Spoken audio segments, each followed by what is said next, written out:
2, 1, masuk. Selamat pagi pemirsa, senang sekali kami bisa kembali menemani pagi kalian dalam program Zen Morning News.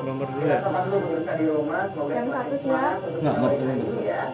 Dan suasana semangat. Yang satu. Ini Zen Morning News selengkapnya. Habis itu headline. Bersama saya Habib Rabani. Saya Sheila Fredericia. Inilah Zen Morning News. Headline siap.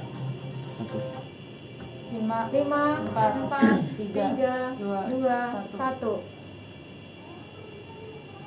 Audio Feb. Udah ada di sini. Feb audio Terus? coba. Sini ada di sini. Terus udah. Di sini nggak muncul. Terus siap lead 1 balik lagi ke studio, oke? Yang lagi ke studio ini. Bentar belum. Oh, tadi ya yang tadi pertama itu ya. Masuk. Monggo.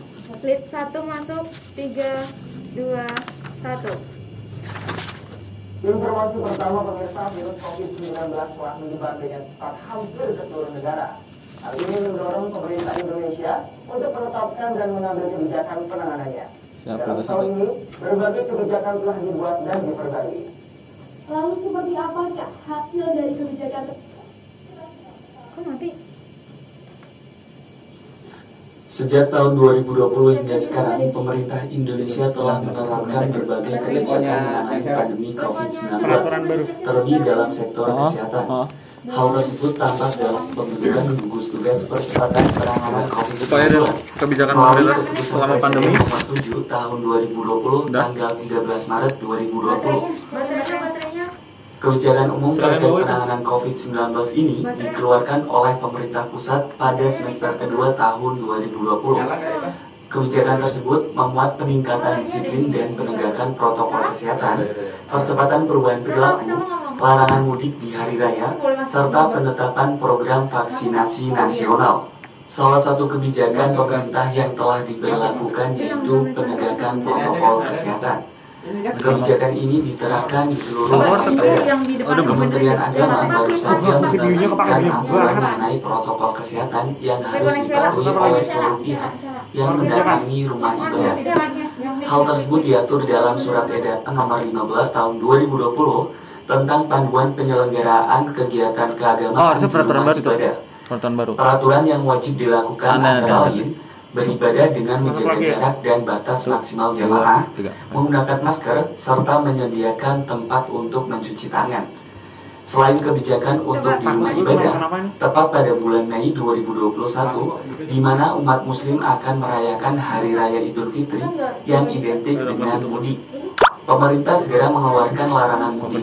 Tujuannya untuk mengantisipasi lonjakan pemudik yang memperbesar resiko penularan. Oleh karena itu, Presiden Joko Widodo segera melakukan rapat terbatas tentang pelarangan mudik. Setelah itu, memasuki awal tahun 2021, 2 menit. pemerintah berfokus pada pengadaan vaksin COVID-19. Hal ini ditandai dengan terbitnya Peraturan Presiden Nomor 99 Tahun 2020 tentang pengadaan vaksin dan pelaksanaan vaksinasi dalam rangka penanggulangan pandemi COVID-19. Berbagai kebijakan tersebut nampaknya berpengaruh terhadap persentase.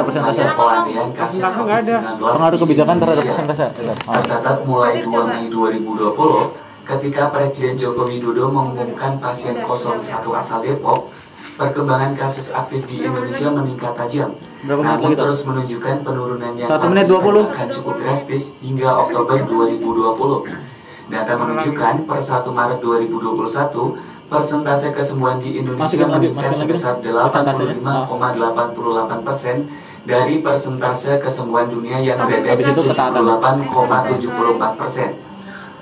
Lalu bagaimana perkembangan COVID di Indonesia dengan adanya kebijakan pemerintah untuk larangan mudik lebaran di tahun ini? Ketua Komite Penanganan COVID-19 dan Pemulihan Ekonomi Nasional atau KPCPEN Airlangga Hartanto menunjukkan sejak 6 Mei 2021 ada 4.123 orang pemudik yang dinyatakan positif virus corona.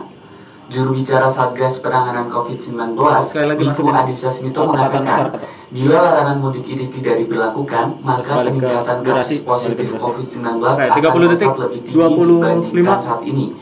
Jadi dengan adanya kebijakan pemerintah yang telah diberlakukan selama ini sangat berpengaruh dengan laju penyebaran virus COVID-19 di Indonesia. Salah satunya dengan adanya larangan mudik telah menurunkan angka penyebaran COVID-19 hingga 48%. Maka dari itu, sangat perlu diperhatikan seluruh kebijakan pemerintah yang telah ditetapkan. Yuk. Pemirsa, PT KAI mengalami penurunan laba sebanyak 90% selama setahun terakhir. Hal ini cukup berbeda dari tahun sebelumnya, yang mana PT KAI justru sempat meraih untung hingga lebih dari 270 miliar rupiah. Ya. Berita 2 3 menit ya. Pemirsa, PT Karang Indonesia Persero atau PT KAI Bawahnya. di tahun Nah, itu. berjalan sebesar Judul. 315,9 miliar rupiah pada kuartal 1 2020. Kondisi ini berbanding terbalik dengan periode tahun sebelumnya, di mana perseroan masih mencetak laba sebesar 276,7 miliar rupiah.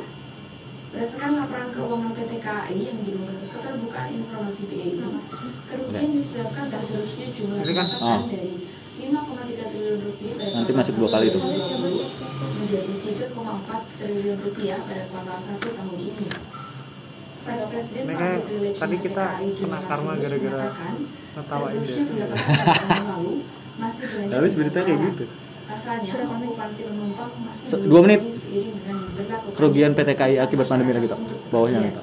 Yang judul lagi. Demikian, beban usaha masih bisa ditekan dari 640,8 miliar rupiah menjadi 974,2 miliar rupiah. Gue aja mending tak ulang Untuk gitu. Terus jumlah aset lancar PT KAI alami penurunan sekali lagi. masih stagnan pemirsa Tunggu. dengan kuartal 1 2020.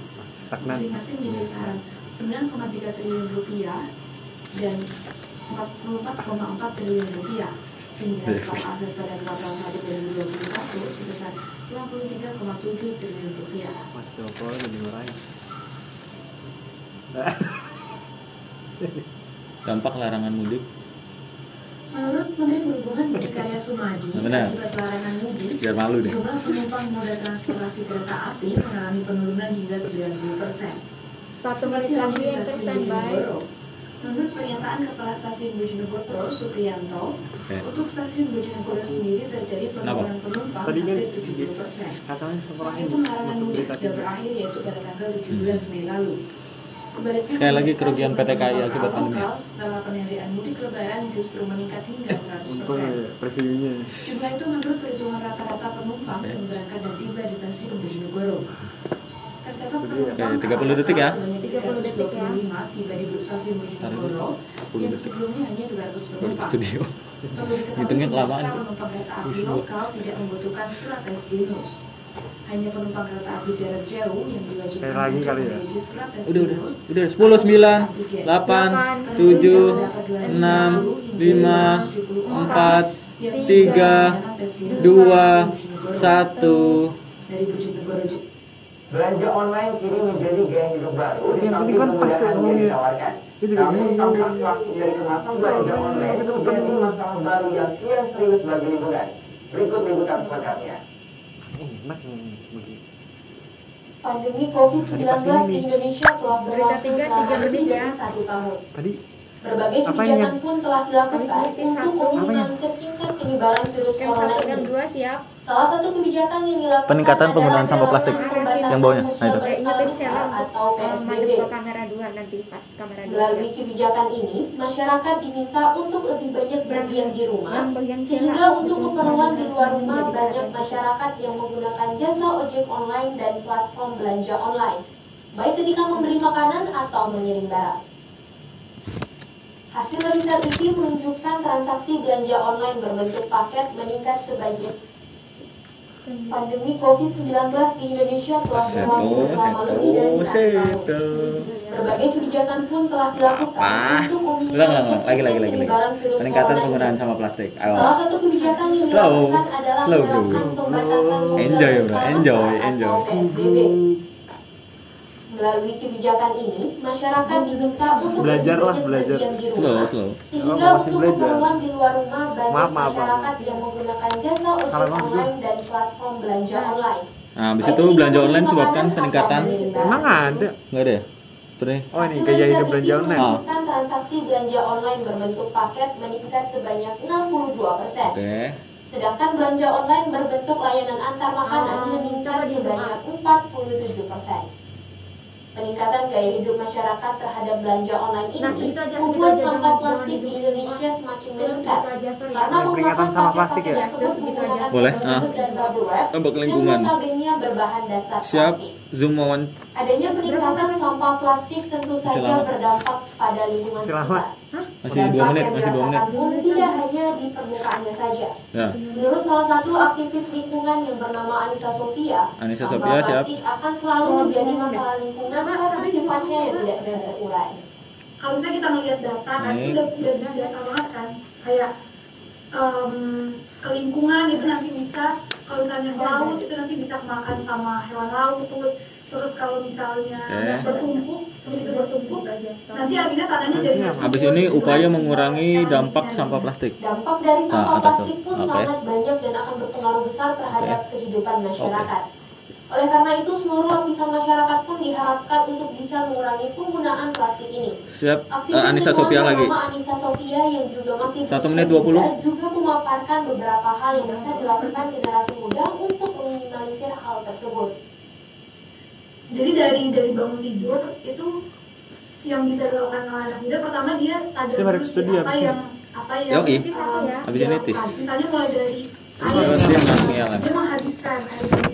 Misalnya di bangun tidur dia harus minum, dia nggak mubazir gitu loh, jadi nggak bersisa air minumnya gitu, atau dia harus cuci muka, bangun tidur harus 50 detik. muka ada bersih misalnya itu kan. Nah dia concern sama air yang dia buang buat cuci muka kayak gitu. Nah 40, Selain itu, 30 paling. ada solusi lain untuk mengurangi limbah plastik yang sudah Jangan dilakukan dulu, jangan oleh langsung masyarakat. cepet-cepet ya. Limbah plastik Paving juga block. bisa dimanfaatkan Paving block, menjadi paving block. bahan Pembuatan pembuatan paving block bawah itu. Ah. yang telah dilakukan naik. oleh lembaga penelitian Desaku di Ah, Desa siap. Purwomartani. 20 detik. Alasan selain Mulai hitung ya, menjadi- mulai hitung ya. 20, 19, Meskipun 18, terbuat dari limbah plastik, 17, namun 16, kekuatannya juga tidak 15, kalah saing dengan paving block 14, yang pada umumnya 13, terbuat dari semen. 12, Selain ramah 11, lingkungan, harga 10, paving block 9, dari plastik ini 8, yang terjangkau 7, di pasaran. 6, 5, 4, 3, 2, 1. Bertambah lagi informasi kali ini kita ya share, ternyata memang belanja online ini bisa berdampak buruk bagi lingkungan. Ya, benar sekali Habib. Harusnya ini menjadi perhatian khusus bagi para penjual untuk bisa bijak dalam menggunakan wadah atau kemasan yang Di bermanfaat. satu bumper out ya, bumper Baik out. pemirsa, jangan beranjakkan dulu karena informasi yang lain akan kita tayangkan setelah yang satu ini. Bentar. GLM siap. GLM masuk. Aduh, telat. Yo, Ini udah ke satu lagi ya. sekitar 5 menit. Iya. Untuk persiapan, tetap. Enggak ada, oke.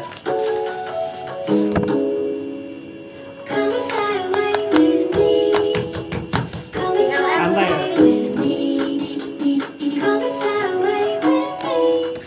Tugas apa sih? Emang kelihatan kan? ini ada tugas buat kamu. Tugas lagi.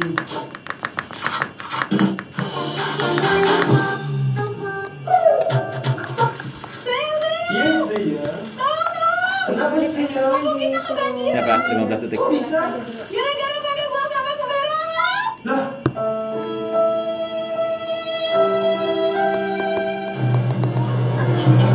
Empat, 3, 2, 1.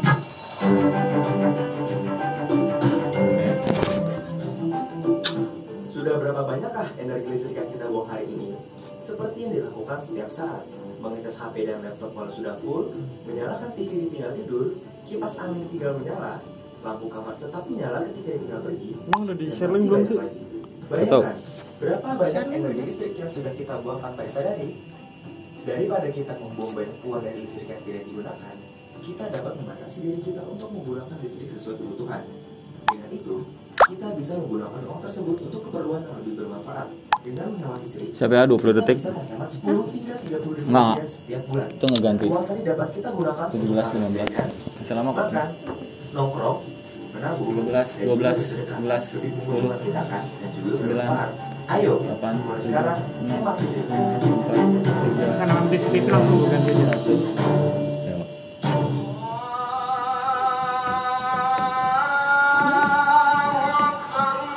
3 menit kurang lebih. Masih lama ini, bukan lu cari sholat waktu itu gitu ya. Jadi aku udah ini ya. Oh iya. Di situ notif.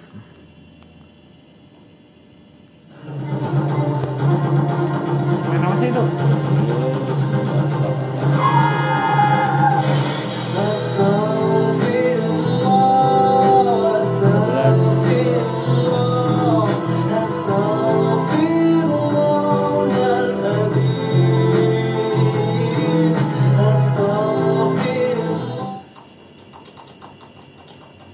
Dengerin. Astaga. Masih menunda sholat. Astagfirullah. Ini apa? ILM ke 4 ya? Oke. Yang 4 ya. 2 menit sekitar segitu. Sekitar 2 menit.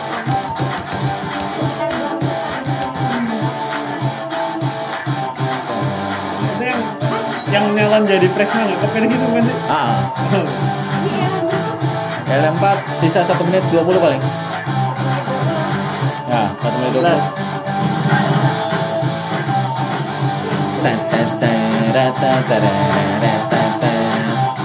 10, 9, 8, 7, siap, 2, 1. 1 menit lagi ya. 1 menit lagi.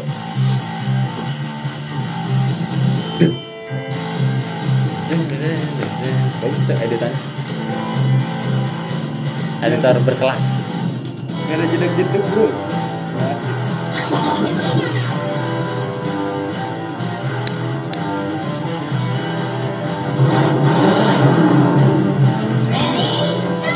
Ready? 30 detik. 30 detik. Ya, ada bumper, Masih ada bumper ini. Bumper ya, siap. 14. Ya, siap bumper ya. Kalau 5 mm CCTV kan. Ayo tuh. 10, 9, 9, 8, 7, 6, 5, 4, 3, 2, 1. Masuk. Jangan sampai hitam. Pemirsa, jika tadi kita membahas tentang sampah plastik, kita kini beralih ke Yogyakarta. Karena pemerintah Kabupaten Sleman baru saja meluncurkan program Simboli Nyaman. Betul sekali, Habib. Siap, di Dalam tempat. menunjukkan lebih sedikitnya 247 kasus demam Di berdarah tempat. atau DBD ditemui di Yogyakarta hingga Maret 2021. Untuk mengurangi angka peningkatan kasus DBD di Kabupaten Sleman, diluncurkanlah program Simboli Nyaman. Lalu, apakah Simboli Nyaman ini? Reporter kami Anissa Indira akan melaporkan dari Yogyakarta. Silakan, Dira. Oke, berita 4 Sebanyak menit ya. 38.463 kasus demam berdarah terjadi di Indonesia Pemkab dengan Sleman kematian luncurkan, nah itu, bawa paling bawah, jiwa. nah itu. 810 diantaranya terjadi di Sleman, Yogyakarta. Oke. Oleh karena itu, pemerintah Kabupaten Sleman mengadakan program baru yaitu Simboli Nyaman, Simbol Bahagia Nyamuk Aman Cegah DBD. Menurut hasil lab dan penelitian, bakteri Wolbachia ini mampu menekan pertumbuhan virus demam berdarah sebanyak 77%. Dan Wolbachia merupakan bakteri yang hidup di serangga yang berguna untuk menekan pertumbuhan demam berdarah. Wolbachia cegah perkembangan Melalui kepala seksi pencegahan dan pengendalian penyakit menular, Druzaini, Pemda Sleman menargetkan tingkat penurunan kasus DBD sebesar 77% dengan diluncurkannya Simboli Nyaman. Habis itu naik 77%. Program ini diluncurkan di 13 rw, 39 kelurahan dan Gua 20 Dira puskesmas di Dava Kabupaten Sleman. Madiva saya beberapa faktor. Dulzaini Etnisitas, jumlah kasus yang ada di sana, kepadatan penduduk. Semakin banyak nyamuknya Aedes aegypti diterapkan ini akan semakin efektif. Karena si woli nyaman ini Aedes aegypti Wolbachia, dia akan kawin dengan nyamuk-nyamuk Aedes aegypti yang dia Wolbachia, maka nanti akan semakin lebih cepat. Jadi kita pilih di mana wilayahnya, kenapa tidak Sumatera? Jadi kita perhatikan dari jumlah kasus yang ada di sana. Lalu gue belum lihat. Sejak melepaskan nyamuk Wolbachia pertama kali pada tahun 2011, bukti dari nyamuk Wolbachia pertama kali bahwa Wolbachia dapat digunakan secara lebih luas untuk mengurangi risiko nyamuk Aedes aegypti. Berapa menit lagi? 3 menit. Di berbagai lokasi menunjukkan bahwa metode ini adalah cara yang aman dan efektif untuk membantu mencegah penyebaran penyakit di seluruh kota dan wilayah. WMP terus mengembangkan operasinya dengan cepat bekerja sama kemitraan dengan pemerintah Monash lokal University. dan komunitas Nanti bentar lagi. dunia Itu kolaborasi Monash University.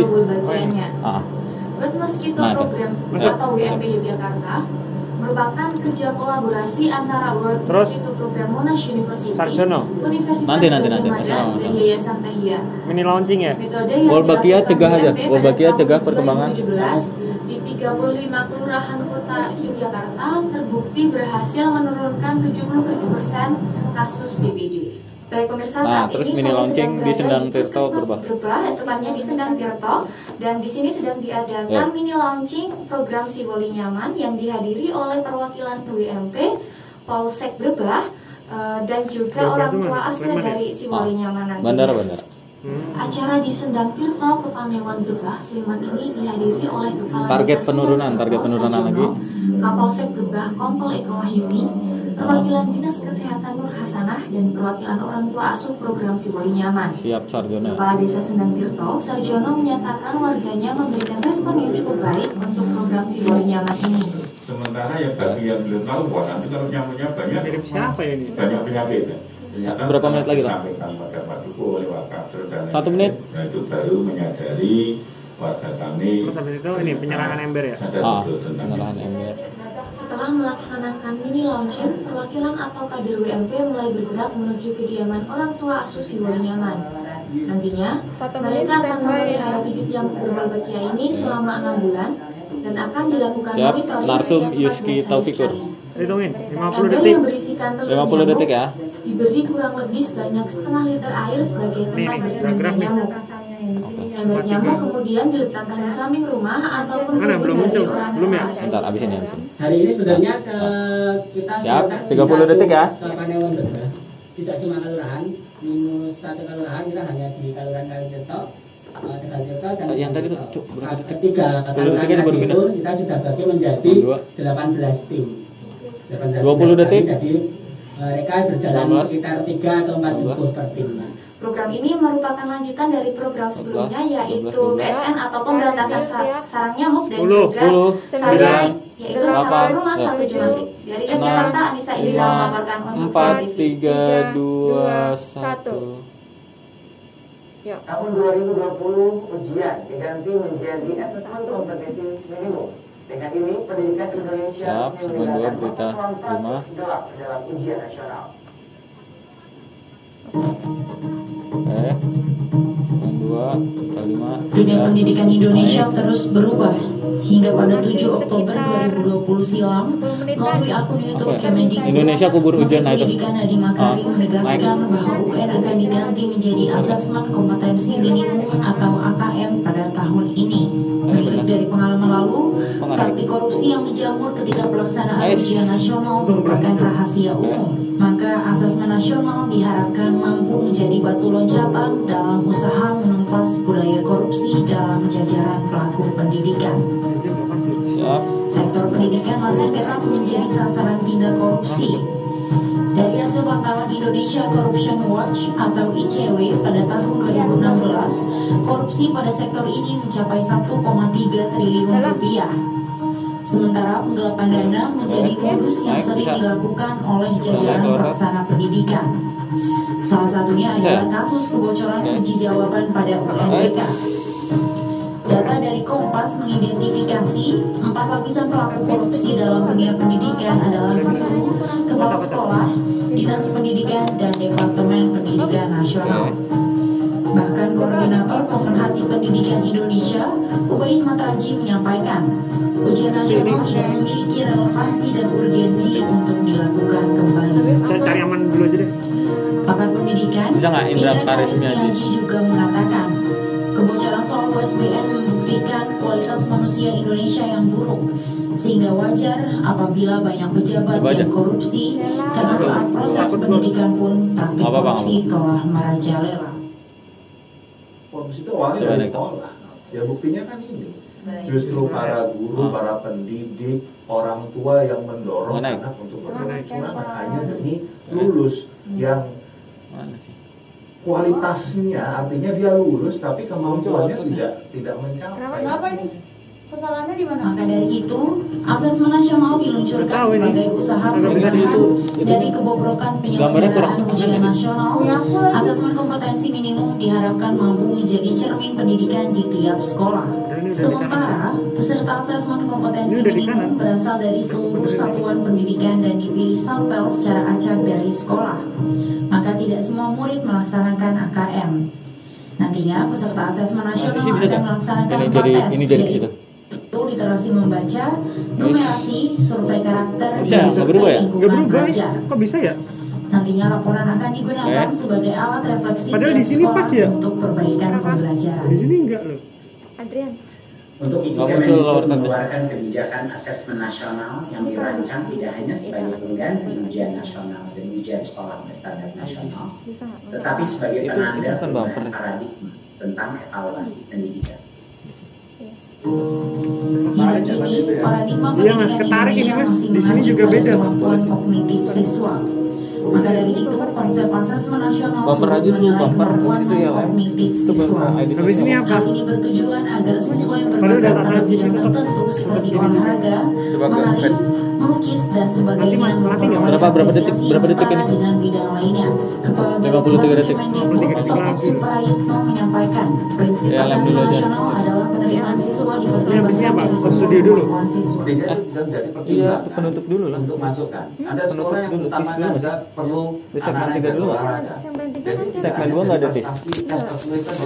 Sehingga inilah yang saya katakan yang nalar terhadap tidak hanya kemampuan kognitif, tapi juga kemampuan yang lain itu dihargai. Pada prinsipnya itu ingin mengedepankan bahwa seluruh kemampuan siswa itu harus menjadi pertimbangan di dalam penerimaan. Asesmen nasional resmi dilaksanakan pada tahun 2021. Terobosan ini diharapkan menjadi dobrakan bagi kualitas pendidikan Indonesia ke depannya. Dari Jakarta, Febri Lila melaporkan untuk Zen TV. Siap.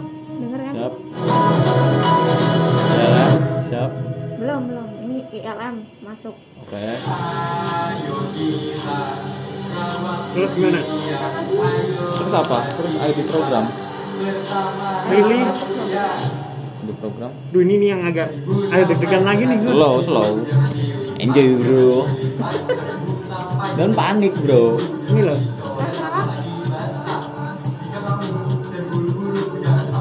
Bumper ini aku kasih bumper in tambahan harus ID program. Ya.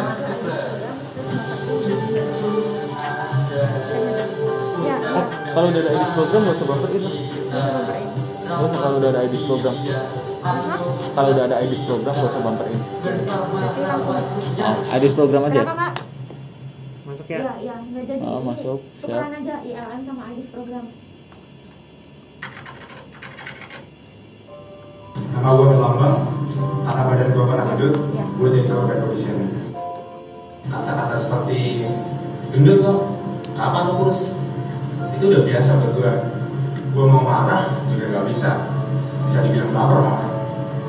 Jadi situ gue sempet down, karena fisik gue sering jadi bahan candaan buat mereka, terutama temen gue yang awalnya cuma bercanda, lama-lama malah kebiasaan, dan itu berkembang banget sih buat percaya diri gue.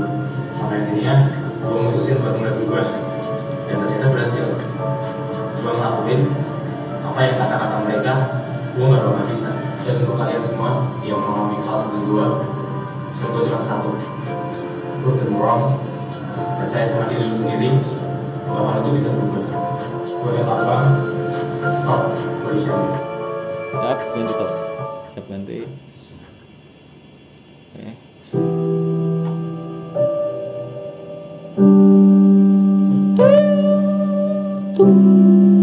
Ini sama sih kayak nggak asing ya.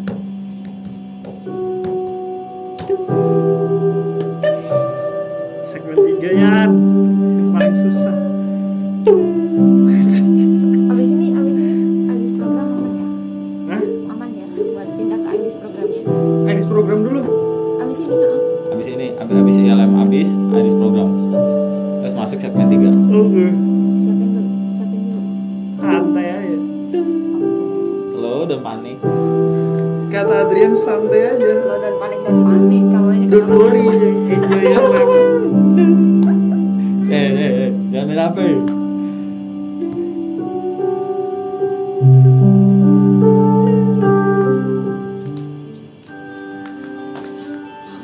Ini tadi ditutupin hitam dulu, tumpuk logo Zen ya.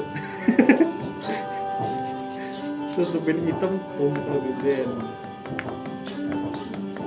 Ini masuk ILM 4, terus ILM 5, habis itu IDIS program, habis itu masuk. Banyak banget. Aku tukar IDIS program sama ILM-nya. Slow.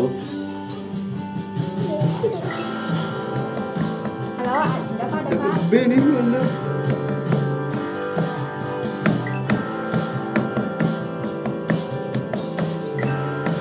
Lapar lagi.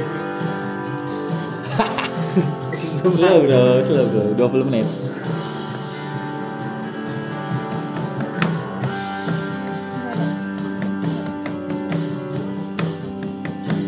Itu kan radio kak.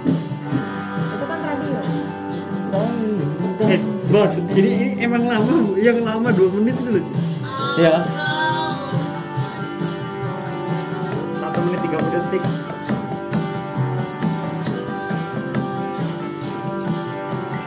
"20 detik kita ganti ILM."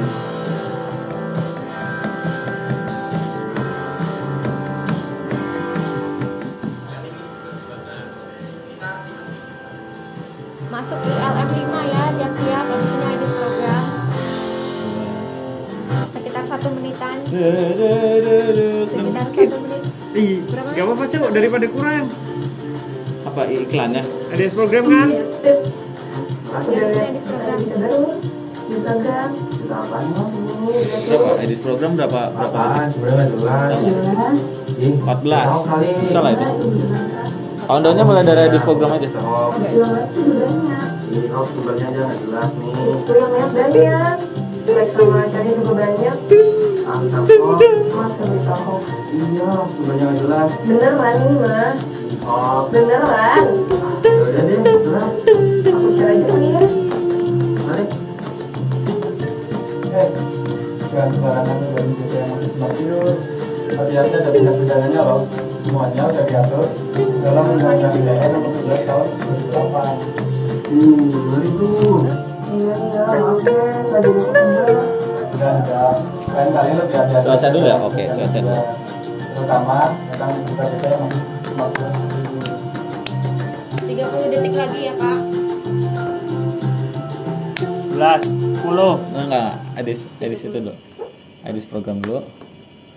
Masuk ya, tuh. Oke. 2, Siap. 3. Segmen 3. 10, 9, 8, 7, 6, 5, 4, 3, 2, 1. Pemirsa, memasuki musim pancaroba, sebaiknya Anda sedia payung sebelum hujan ya. Jangan sampai waktu hangout bersama teman, pacar atau bahkan Alhamdulillah. Udah nyala kan? Cuacanya. Nah, bagi pemirsa yang berencana beraktivitas di luar rumah hari ini, Anda harus menyimak informasi tentang perkiraan cuaca pada Bagus nih. Sabtu 12 Juni 2020. Agak suruh kanan dong. Geser kanan.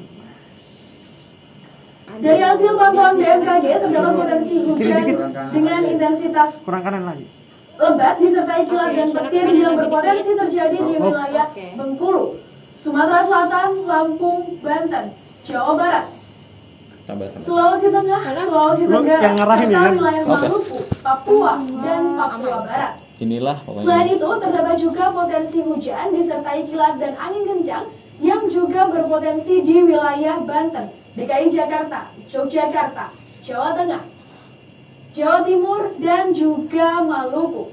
Dan berikut adalah perakiraan cuaca untuk kota-kota besar di Indonesia per 12 Juni 2021. Dari ujung barat Indonesia, pemirsa, Banda Aceh hari ini diperkirakan akan mengalami hujan dengan intensitas ringan. Bergeser ke Sumatera Utara, Kota Medan diperkirakan akan berawan. Kemudian Sumatera Barat, Kota Padang diprediksi akan cerah berawan pada hari ini. Dan untuk wilayah Jambi hari ini diprediksi akan berkabut. Baik pemirsa, untuk wilayah Sumatera Selatan, tepatnya Kota Palembang, hari ini diprediksi akan turun hujan dengan intensitas ringan. Lanjut. Kita beralih ke Pulau Jawa. Pemirsa, untuk wilayah Jakarta dan sekitarnya, hari ini diprediksi akan berawan. Sedangkan untuk wilayah Bandung dan sekitarnya, hari ini diprediksi akan turun hujan dengan intensitas sedang. Untuk wilayah Jawa Tengah, pemirsa, Kota Semarang dan sekitarnya, hari ini diprediksi akan berawan. Sedangkan untuk wilayah Jawa Timur, khususnya Kota Surabaya, hari ini diprediksi akan berawan. Sementara pemirsa, untuk wilayah Kalimantan, untuk Kalimantan Barat, tepatnya Pontianak dan sekitarnya diprediksi akan mengalami hujan lebat yang disertai petir dan angin kencang. Juga yang akan terjadi di Kalimantan Selatan, tepatnya di Banjarmasin, yang diperkirakan akan mengalami hujan lebat disertai kilat, petir dan juga angin kencang. Untuk warga Pontianak dan Banjarmasin dihimbau untuk bisa berhati-hati dalam beraktivitas di luar rumah hari ini. Siap, Makassar. Dan bagi pemirsa, kita beralih ke wilayah timur Indonesia. Pemirsa, hujan dengan intensitas ringan juga diprediksi akan turun secara merata di seluruh pulau Sulawesi, yakni wilayah Makassar dan sekitarnya, Manado dan sekitarnya, serta Palu dan sekitarnya. Untuk wilayah Maluku dan Ambon dan sekitarnya diprediksi akan mengalami hujan dengan intensitas sedang. Sementara itu pemirsa, di Papua, wilayah Jayapura dan sekitarnya diprediksi akan cerah berawan. Demikianlah pemirsa perakiraan cuaca hari ini. Untuk informasi lebih lengkapnya dapat mengunjungi laman resmi dari BMKG. Semoga informasi yang kami sampaikan dapat bermanfaat dan membantu kelancaran pemirsa sekalian. Jadi pemirsa, silakan bersiap jika daerah Anda termasuk dalam area yang diprediksi akan mengalami hujan ini ya. Dan selanjutnya rekan saya Habib akan menyampaikan informasi mengenai update COVID-19. Silakan Habib. Ya, baik, terima kasih Stella. Saya akan melanjutkan kembali mengupdate COVID data nasional dalam program update COVID-19. Berdasarkan data Satgas Penanganan COVID-19 per 9 Juni 2021, terdapat penambahan kasus baru positif COVID-19 sebanyak 7.720 masuk dan jumlah pasien yang sembuh bertambah sebanyak 5.883 orang, sehingga total kasus positif COVID-19 di Indonesia berjumlah 1.877.050 orang. Sementara itu juga 170 orang dinyatakan meninggal dunia. Kemudian hingga saat ini total kasus kematian COVID-19 di Indonesia sebanyak 52.162 orang. Dan data per 9 Juli 2021, rasio kesembuhan mencapai 91,8% dan rasio kematian 2,8%. Selanjutnya, update dari daerah istimewa Yogyakarta. Pasien positif COVID-19 daerah istimewa Yogyakarta hari ini bertambah sebanyak 304 orang. Dengan rincian sebanyak 111 orang dari Kabupaten Sleman, kemudian 116 orang dari Kabupaten Bandung, habis ini kemudian 22 orang Habisnya gimana? Habis ini 22 orang dari Kabupaten Pulau Sorono. Enggak tes dulu. Tes dulu. Dari siapa tesnya? Dari presenter terus bumper out. Terus baru ILM. Istimewa Yogyakarta berjumlah 46.977 orang. Pasien sembuh di Yogyakarta bertambah sebanyak 210 orang, sehingga total keseluruhan pasien sembuh berjumlah 42.991 orang. Sementara itu juga pemirsa di rumah, pasien yang meninggal akibat COVID-19 ini bertambah sebanyak 7 orang, sehingga total kasus kematian di daerah istimewa Yogyakarta sudah mencapai 1.239 orang. Adanya peningkatan angka positif COVID di Yogyakarta ini disebabkan akhir-akhir ini banyak masyarakat yang melakukan kegiatan yang mengakibatkan kerumunan. Namun penerapan protokol kesehatannya kurang maksimal. Enggak, gue selalu. Selain juga bahkan mayoritas kasus baru didapatkan dari hasil tracing kontak kasus positif dengan temuan 219 kasus. Peningkatan angka positif COVID-19 ini baik dari skala lokal maupun nasional tetap harus menjadi perhatian kita. Karena pandemi belum usai, tugas kita saling menjaga pun belum selesai. Oleh karena itu, selalu patuhi pesan ibu untuk selalu menerapkan protokol kesehatan dimanapun berada. Demikian update COVID-19 per 9 Juni 2021. Mungkin setelah ini kita akan melihat berbagai informasi lagi mengenai kesiapan konser offline di tengah pandemi. Oke. Setelah jeda berikut. Sorry ya Allah. Oke, ILM siap. Gila, ya Allah. Gue tadi lupa matiin itu, astaga. Sorry, ya Allah salah banget, banyak banget. Goblok. Emang itu kelompok 10 dulu ya? Kelompok 1. Oke. Deg-degan gue anjing. Santai, Bro, santai. Dapat C nih gua. Ulang nih semester depan. Gak apa-apa, biar lebih baik. Ini di mana? Ini tangan gue langsung panas gue aja.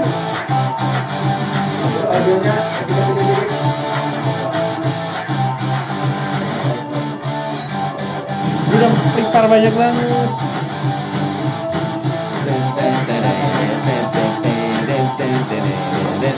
Definisi kudu sabar tuh gitu ya. Nggak bisa sabar.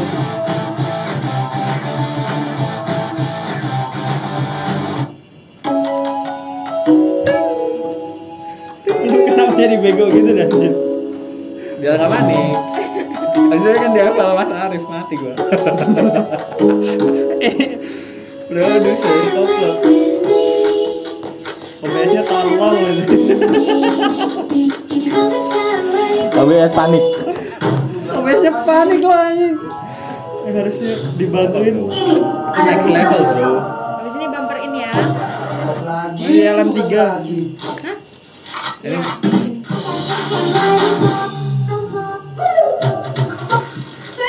Ini lagi mau joget. Kenapa sih ya? Kamu kita kebanjiran. Kok bisa? Gara-gara pada buang sampah sembarangan. Lah, Minum dulu. Siap kan ya?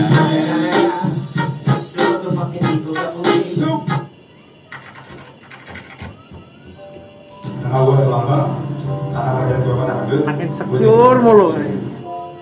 Kata-kata Body seperti swimming mulu. gendut lo, kapan lo kurus? Iya, Mas Arif tuh. Gue mau marah. Oh, udah di pembentar akhir tuh. Kita habis ya. Di situ gue sempet jalan. Karena gue sering jadi bacanya mereka. Satu lagi. Yang lawannya Paling di akhir bagus lah, rapi lah. lama-lama malah jadi kebiasaan. Palingnya gitu lah. Gak tahu. Bisa ya. Santai. Gue mutusin buat mulai berubah. Adrian pernah bilang. Dan ternyata berhasil. Gue ngelakuin apa yang kata-kata mereka, gue gak bakal bisa. Dan untuk kalian semua yang mengalami hal seperti gue, Detek ya. prove them wrong. Prove them wrong. Itu bisa berubah. Oke, coba. Masih ada 2 ILM lagi habis itu bumper in. Masuk ya. Oke. Untung kan pas kan hitam gitu.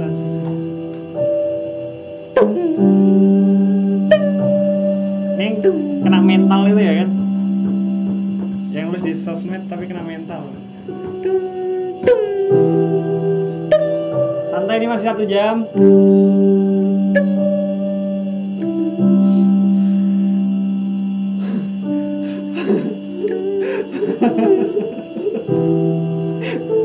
Dih, capek banget anjay. Jadi stres aja.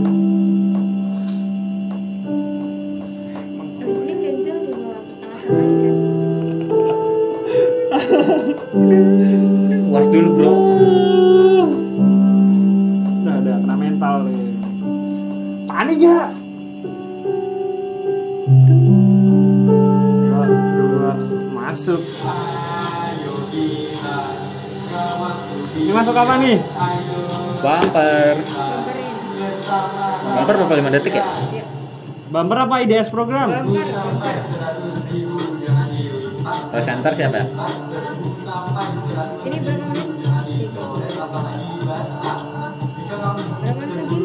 berapa menit lagi? Tahu? 30. 30, hitungin sendiri ya. Hitungnya dari 5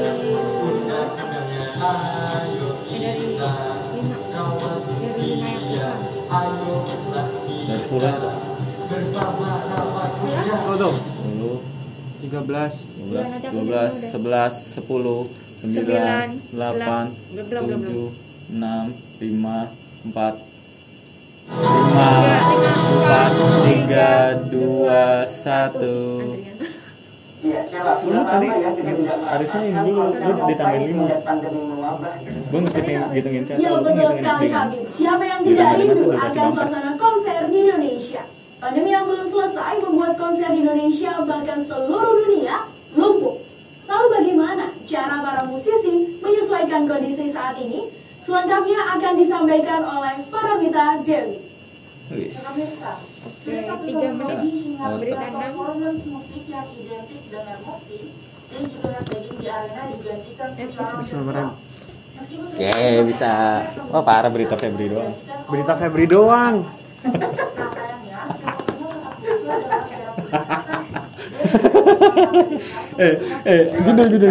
Judul apa? Persiapan konser. Tarik-tarik gitu,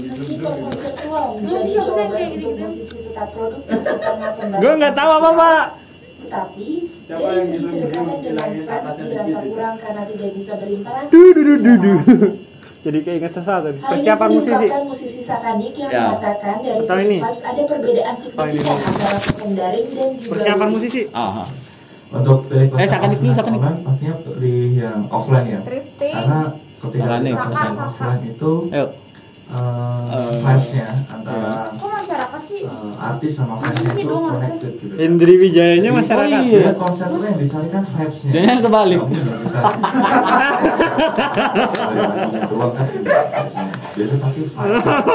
Lalu, apa bisa dilakukan musisi untuk tetap bersama Persiapan musisi lagi. dan menjalin kedekatan dengan para fansnya? Oke. Salah satu musisi dari band BVM, Hendri Wijaya mengatakan bahwa kegiatan perform sempat terhenti selama 5 bulan di awal pandemi. Karenanya, Hendri pun berinovasi mengadakan sebuah terobosan live musik atau perform online yang disebut sebagai Senoparty from Home. Wadah, Senoparty. Henry naik Henry. Tuh, lihat berapa menit? Coba. 1 menit 50 detik 50 detik lagi. Kita sempat bikin lem kali. Apa nih? Itu bulan sampai bulan Oktober atau November. Harapan musisi. Persiapan lagi. Sudah boleh. Ini beritanya siapa sih? Mita yang bikin. Oh, jamnya nggak ada yang Nggak kuat. Terlalu visioner. Anchor siap. Siap balik ke sana ya.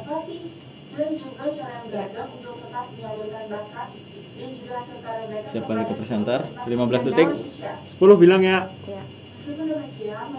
10, 9, 8, 7, 6, 5, 4, 3, 2, 1.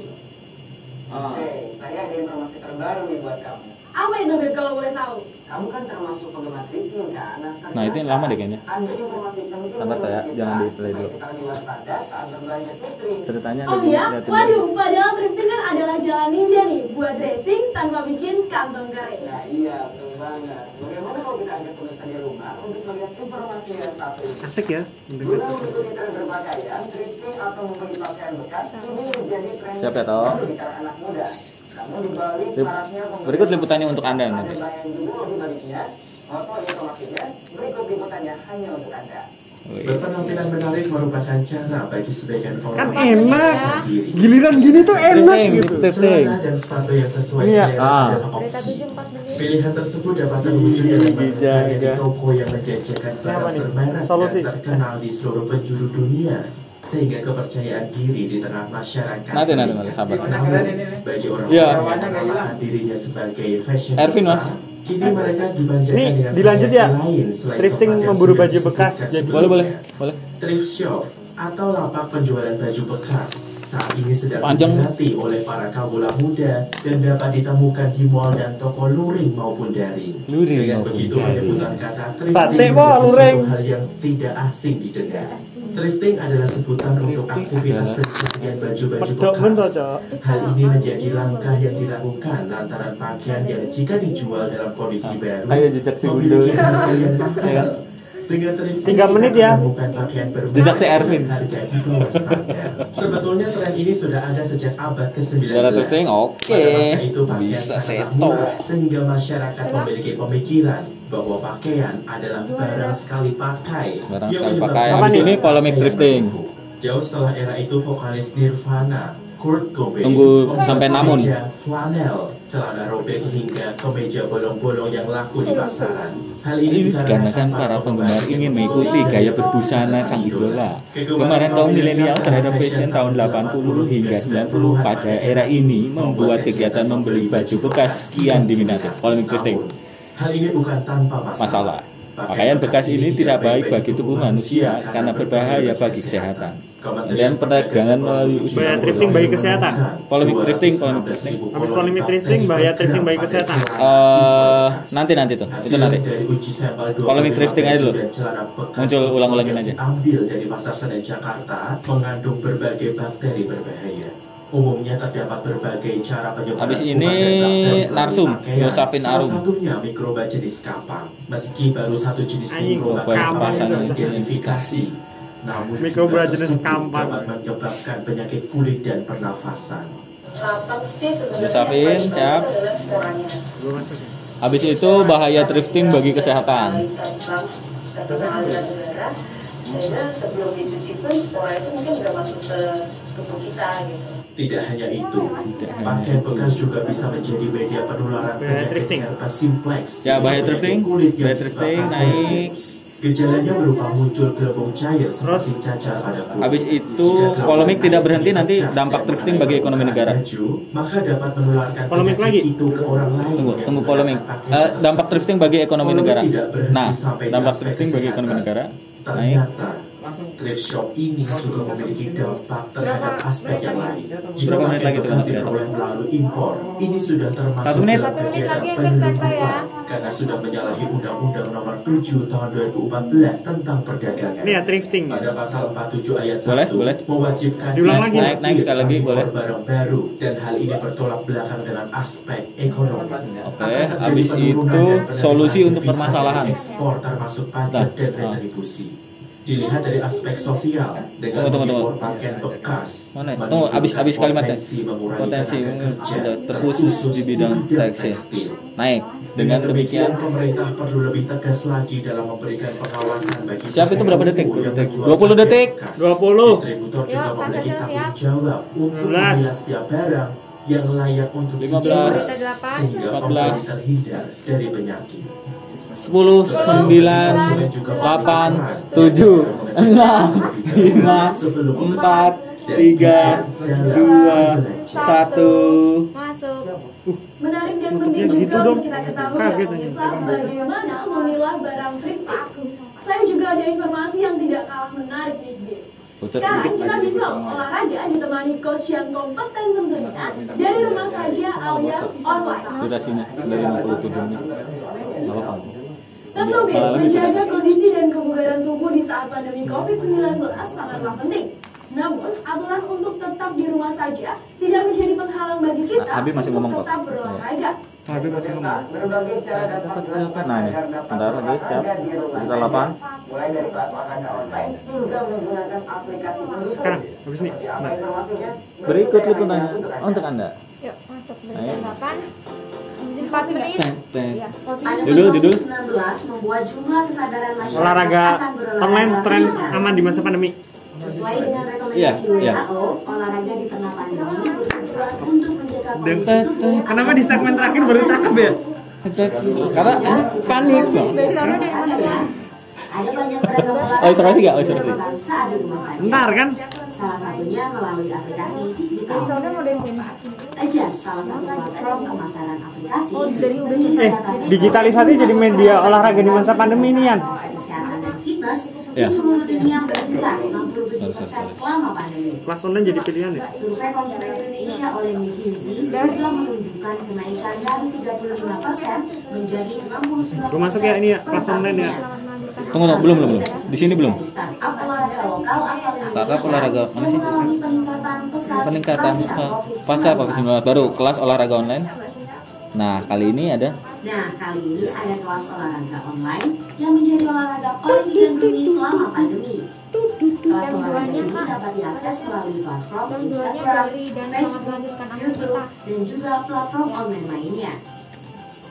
Selain itu, kini juga banyak komunitas online untuk mempermudah masyarakat dalam berolahraga. The TikToker. Salah satunya komunitas yoga yang bisa dilakukan dengan video Kenapa conference namanya yoga untuk ya? sesi latihannya. Oh, Seto. Ini namanya Budi ya. Nah, pemirsa, selain Oke, Aus Rossi naik. online tadi, ternyata zaman sekarang banyak aplikasi digital dalam berolahraga. Nah, manfaat apa sih yang kita dapatkan dari aplikasi digital olahraga ini? Yang pertama pastinya efektif Olahraga online tau. Naik lagi olahraga online tren aman di masa pandemi. Naik lagi. Secara langsung. Dan juga kita bisa Habis ini apa cuy? Habis bertambat apa? Di sini ini closing presenter. Habis itu credit title. IDs program station. Yuk ikutin olahraga. Tiga aplikasi nih. Tidak hanya yoga, olahraga di rumah juga bisa dilakukan.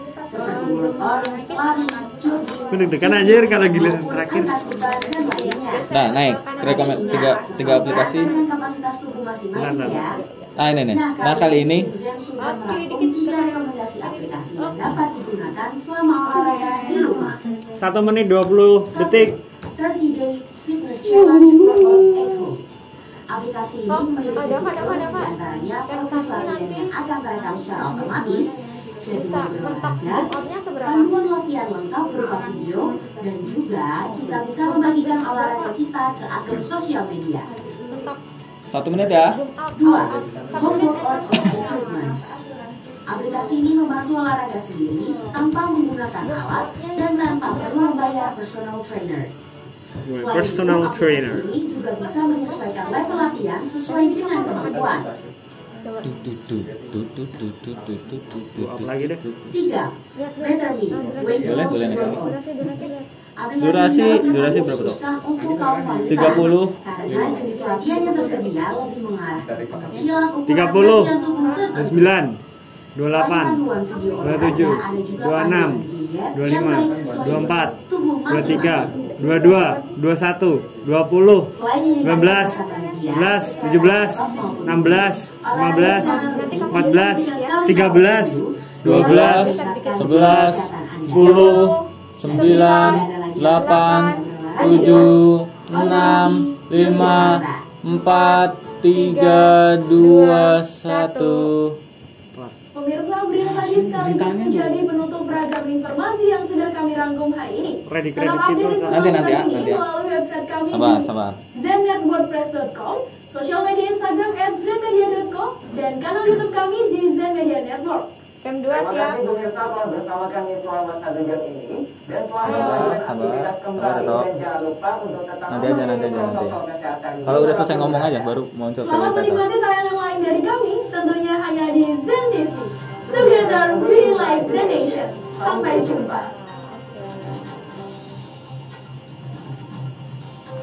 Agak geser dikit. Ada program kan habis ini? Ya, sabar ya. Oke, geser dikit lagi dah Kak. Sambil ngobrol-ngobrol lagi aja nggak apa-apa mereka.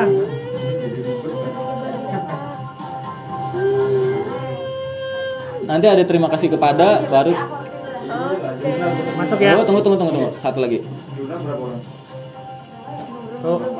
Kalau hilang baru. Ya. Oke, saya udah masuk.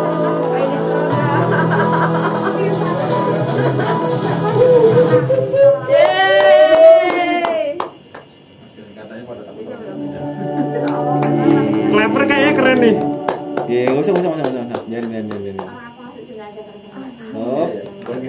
Oke, stop streaming. Oke.